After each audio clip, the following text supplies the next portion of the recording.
This gun lights your firemen, the pilot lights out. This football team is coming into our place. We're standing in our way. This is a game of the heart. Focus and finish.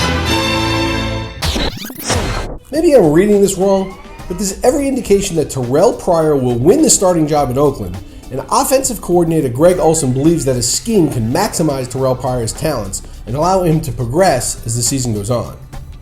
Now, he's no Jamarcus Russell. Val Davis was only around to see this. Pryor's ability to both run the ball and throw the ball on the run makes him an intriguing figure in fantasy.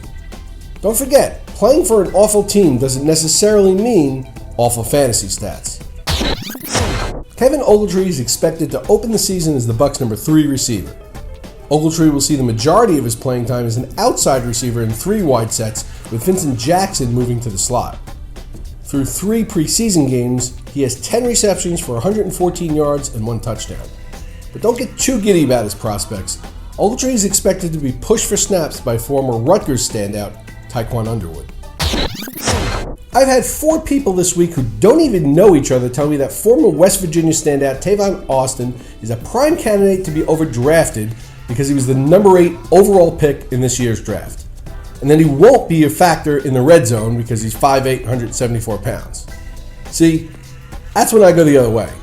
Go back and look what these same people said about Deshaun Jackson when he was coming out of Cal Berkeley. How did that work out?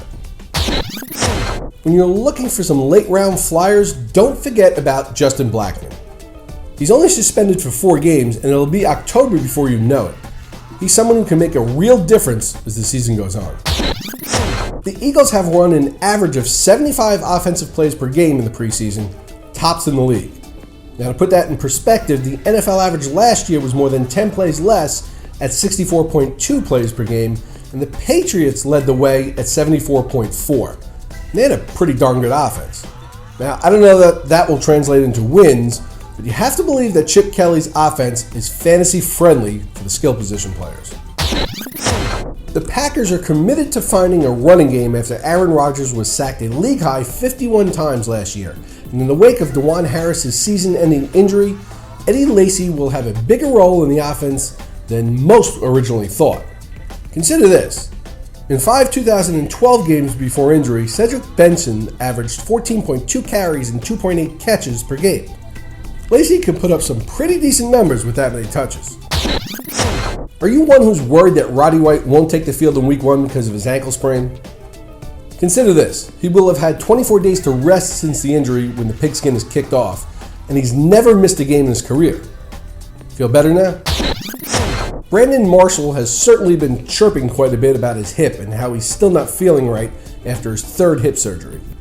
Are you buying it? Are you going to pass him over on draft day? I didn't.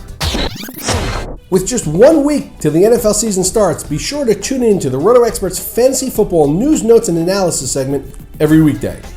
I'll be here to keep you current and ahead of the competition, and on weekends, come back for This Week in Fantasy Football as I team up with the King, Scott Engel, covering the week that was and week that will be, answering your viewer questions.